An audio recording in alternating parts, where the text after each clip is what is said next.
Hi guys, so welcome to my YouTube channel. So today this video is going to be my November favorites, so all the products that have really stood out to me in the month of November. I have quite a few things here and I noticed that actually most of them are very affordable products. I think I only have one product here that's actually from like a high-end, like more expensive brand. I've just been really impressed with a lot of affordable products and I've been trying to get like a lot more affordable products. I just hate buying things like from the drugstore and not being able to return them, because even though you've spent less money on it, I find like a lot of drugstore things can be hit or miss, and it's the same with high-end products, but I never feel bad like going back to a Sephora and returning something when I've spent a lot of money on it. So that's why I sometimes don't use or get as much drugstore product, but I've definitely been into using a lot more affordable things, and as you can see by the favorites that I'm going to show you, I've been really impressed with a lot of the sort of affordable things I have tried out. But there is one disappointing product that is a drugstore product, but I will talk about that last. So let's just get into it. So the first product that I'm going to talk about is from Milani, and this is the Stay Put Matte 17-Hour Wear Liquid Liner. So this is just your standard felt tip liner, but it is absolutely fantastic. Like, this is hands down drugstore, high-end, whatever it is, this is hands down one of the best liquid liners that I have ever used. So the cost of this is around $6.99, so very affordable. I have had this for a couple months now, and every time I do liquid liner I just always gravitate towards this, mainly because of the fact that it is matte. So it dries down super flat matte, which is something that I really look for and really prefer in a liquid liner. I don't really like things that have a sort of like lacquered finish when it comes to liner. I just don't like the look of it as much. So I really love how truly matte this is. And another thing that's in the name is that it is 17-hour wear. So I have never used it for that long, but I have used this, like, put my makeup on in the morning, and by the end of the night there is no flaking, there is no smudging of it. It is still completely matte, and wherever I placed it, it stays. So it does not move around at all, which is amazing for a liquid liner. I don't know if any of you guys who maybe have sensitive eyes, my eyes water a lot, especially like if I'm using contacts like I am today or something like that, and I have the problem with some liquid liners that when I put it on the inner corner of my eye, the water from my tear duct will completely move or smudge around that liner on the inner corner of my eye, and it will completely mess my eye makeup up. I have never had that problem with this. You put it on and within a few seconds it's completely dried down and it doesn't really move at all. I don't think it's supposed to be like waterproof, so I think if you were crying or if you actually like got it wet, it would definitely like move or remove easily in that way, but it does hold up to my eyes sort of watering very well. So the last thing that I want to say about this that makes it an amazing product is that you can apply this over top of itself regardless if it's wet or completely dried down, and it doesn't lift up the product on top of itself. So that will happen sometimes with liquid liner. When you try and go over a certain area to fix it, it will sort of start removing the liner that has dried down. And this does not do that at all. You can go over it when it's completely dry or whatever and fix it up, touch it up, and it does not mess any of the previous liner up. So I just think this is a very beautiful formula. So I will show you the tip of it. I could sort of see the tip being like maybe a little bit smaller, but honestly I have no problem using this, but I personally prefer felt tips to brush tips. So that's one thing to take into account if you don't like felt tip liners. It is a felt tip. So as you can see, that is the sort of size of the felt tip. It is pretty small, which is nice, and then I will show you some swatches of it. So there is, as you can see, it is intensely black. And I will give it a few seconds to dry down, and then I will show you sort of how matte it is once it's completely dried down. So it has been about like 5 seconds and it has completely dried down matte. I will sort of zoom in to show you. So there it is up close. You can see just how super matte it is. Alright, so the next product is from Morphe, and this is the Morphe Continuous Setting Mist. So this is the setting mist that has that sort of like aerosol spray can that you just hold it down and it sprays continuously just like a hairspray. So the cost of this is $15, and last time I checked you could only get this on Morphe's website. You couldn't yet get it on Ulta, so I'm not sure if that's changed, but I bought mine from Morphe. So $15 is super duper affordable. It's about half the price of a Urban Decay setting spray, and it's about like $3 to $5 more than what you would pay for L'Oreal. So I think it is a pretty good price tag on this. I've again had this for a few months, and I've talked about this a lot in previous videos, so I'm not going to touch on this too long. This is the kind of setting spray that it's not necessarily amazing for prolonging makeup, but it is fantastic for setting down powders. So today I actually had like baked and done like the whole shebang. My makeup was looking super duper cakey, and I was actually really close to wiping it off and sort of starting from scratch with my face makeup, but I sprayed this all over my face and it just completely fixed it. I feel like this really just helps settle down any makeup that you have on that looks too powdery, it's starting to look cakey, whatever the case may be, or even if it's just looking too dry in general. This looks absolutely amazing for just setting down all those powders, helping them look more skin-like, look more glowy, and look more natural. So that is what I absolutely love about this setting sprays formula. And then the other thing that I absolutely love is just the fact that it sprays out like a very, very fine mist, like a hairspray, because it is that sort of continuous spray like aerosol can. I will show you, maybe you'll see it. So you can sort of see in the light there, it's just an intensely fine mist, and you don't have to keep like spraying. You just hold it down once, you can get your entire face, and you get actually a lot of product on your face. It really does soak your face like quite quickly, and once you've completely fanned everything off, it just looks so smooth and so luminous and so natural. So that is why I absolutely love this setting spray. If you're someone who's worried about like very, very long wear, a setting spray I would suggest is like Urban Decay's All Nighter. For high end, that is what I use. I've heard that the Skindinavia ones are really, really good as well, but I have never used one. And then for the drugstore, the L'Oreal Infallible setting spray is really good for really locking in makeup for a long period of time as well. But if you're looking for something to just make you look super duper glowy, I would suggest this, and it's very, very affordable.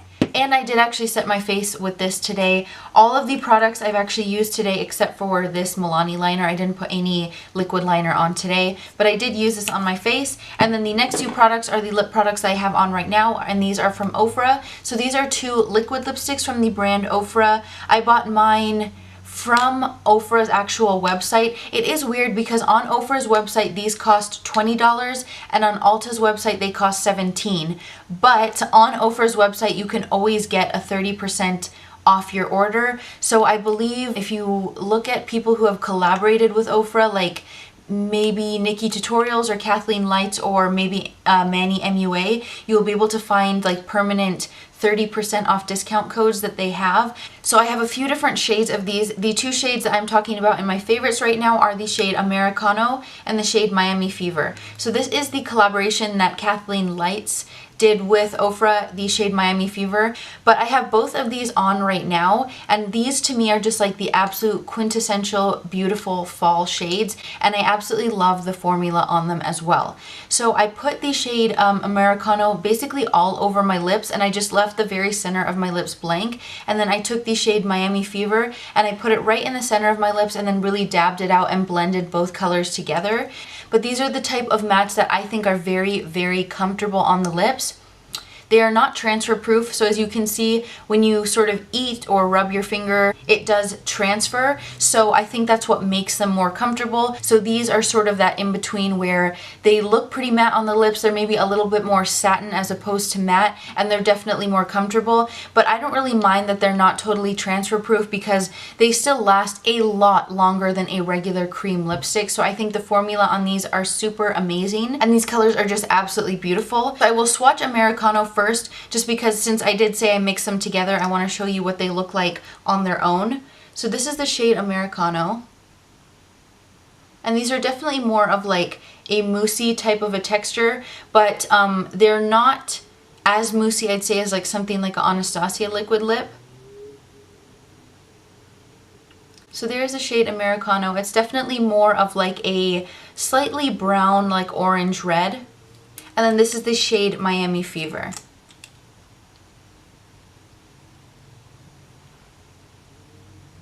So as you can see, Miami Fever is definitely more of a like slightly lighter, more purely orange type of a color, and both are so, so beautiful, but I really like mixing them together. That's how I've been wearing it. Alright, so the next thing that I have is the Tarte Park Avenue Princess Chisel Palette. I did a dedicated video to this, so I will definitely link that down below, and I will not talk about this too much right now. You can watch the video if you want to see like my full in-depth sort of thoughts and how it applies and all of that, but I will just say that this is absolutely my favorite favorite contour palette right now. I use this every single time I do my makeup in one way or another. The cost of this is $46. This is the high-end product of the bunch. The packaging is absolutely gorgeous.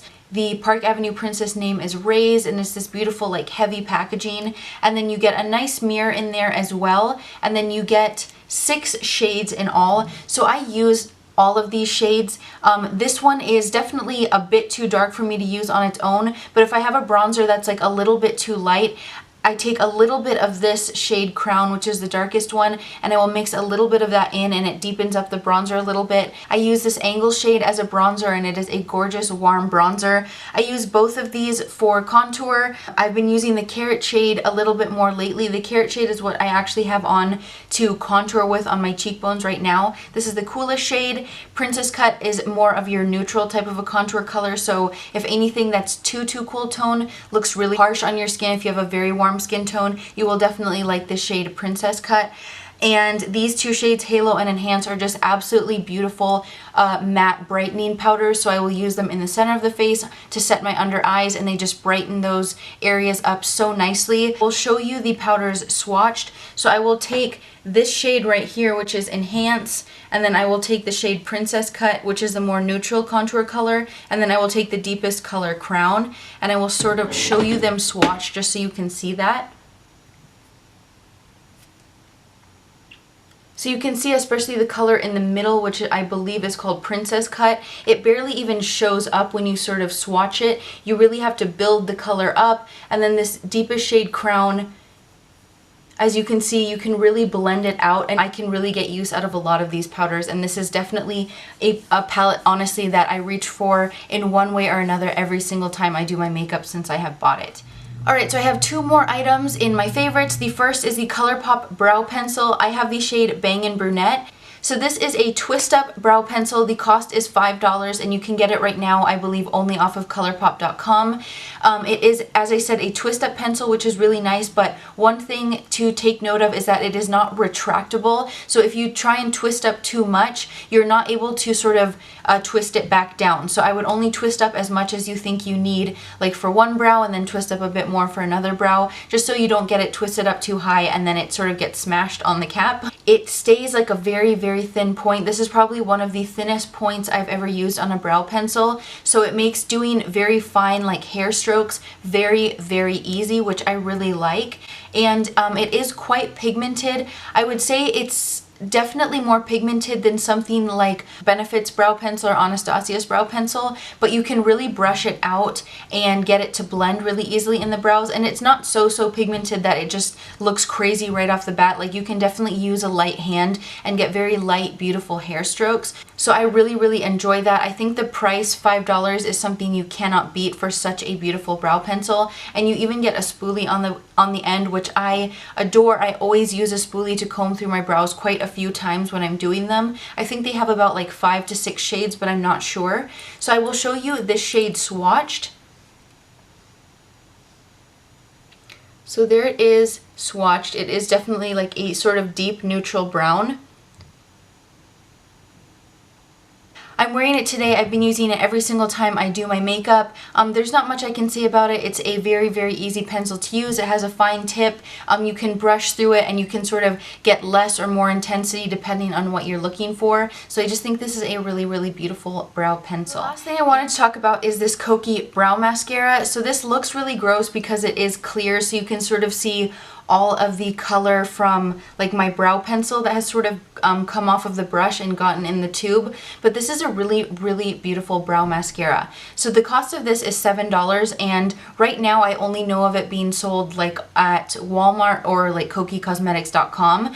But this is the kind of brow gel that just holds your brows in place all day. So one thing that will not be everyone's cup of tea is that it does make your brows like a little bit hard. So if you're someone who likes a very soft like feeling brow, then this is not going to be for you. But I personally don't mind that. After I have done my brows and set them, I do not touch them, so I do not care how they sort of feel to the touch.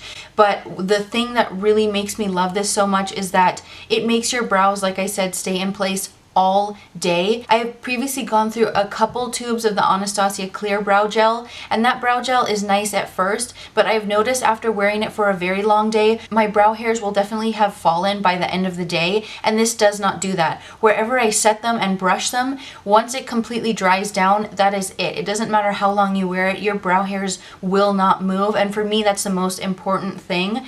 And it comes in a few different shades. I obviously have the clear one, which I prefer to use a clear one because I don't usually like to add a lot more color on top of the brow pencil that I already use. So I really like that this is clear. Yeah, there's not much that I can say other than that. If you want a affordable brow gel that will make your brows stay in place all freaking day, this is going to do it for you. But yeah, this is the Kokie Brow Gel, and this is my absolute favorite clear brow gel that I have ever used. So the very last thing I want to talk about is actually a disappointing product, and this is the Wet n Wild Mega Glow Highlighting Palette. So I believe this is either $14 or $14.99. I bought mine online from wetnwild.com because I was really excited about this, and honestly I just ended up being very disappointed. The packaging is really beautiful, and you get 4 highlighter shades in here. You get 2 of the more like fun colors. This is more of an icy blue, and this is more of a greenish gold, and then you have a peachy colored one here, and then more of like an icy pink down here. So I think the formula on these 3 is quite nice, but like blue and greens are not colors that I really tend to use as much. So honestly, I was most excited about this pink color, and the one that I was most excited about was this peachy color. But honestly, this peachy color is really terrible. It has a lot of like actual glitters in it, and the highlighting powder formula is not the same as the other 3. So it's not a very metallic looking powder. It's almost more of just like that chalky, somewhat bright looking powder. So I think if the formula on this was a really beautiful metallic like the other 3, it would be a really beautiful color, but it's sad that the formula is not consistent in that sense. So I think this color here is definitely the most beautiful out of the 3 in terms of being just like a very wearable highlight shade. Oh, I got lipstick on my shirt. So there is that color. So as you can see, it is a very like beautiful bright color, but it leans a little bit more like of an icy pink. So it's just not my favorite. I will show you the other 3 swatched. So this is the green color, and then this is the blue color. So you can see they are pretty metallic, which is nice. I think if I were to ever do like, you know, a fun look and I wanted to experiment with sort of fun colored highlighters, it's nice that this is an affordable option as opposed to something like an Anastasia kit which costs like $40. I would never get one that is that expensive for these kind of colors just because I don't wear these on a daily basis, but they are pretty. And then this is the color that I was most disappointed in, this peachy color, and I will sort of show you how different it looks from the other shades. So I will swatch it up here. So as you can see, it just doesn't have that same metallicness. It just looks a bit more chalky, and you have like actual glitters in here, and when you blend it out, it basically blends out to nothing. So you can see when you blend out these other shades, you still get that sort of metallic look to them. So I think unless you are looking for an affordable, like fun colored highlight palette, I would not suggest to get this. I just don't think that it is something that I will get very much use of out of at all. So I'm really sad that this was a sort of disappointment, but I did want to mention that in case any of you guys were looking at this and you were like me and you were really drawn to that sort of peachy shade, this one is definitely a bust for me. So yeah, those are all of my favorites and my one disappointing product from the month of November. I hope it was helpful if you were looking at any of these products or if you wanted to see any of them swatched or in action. I have all of these products on my face except for the liner and this Wet n Wild palette. So yeah, I hope this video was helpful for you or fun to watch in one way or another, and if you did like it, please like and subscribe and have a great day or night wherever you are. Bye!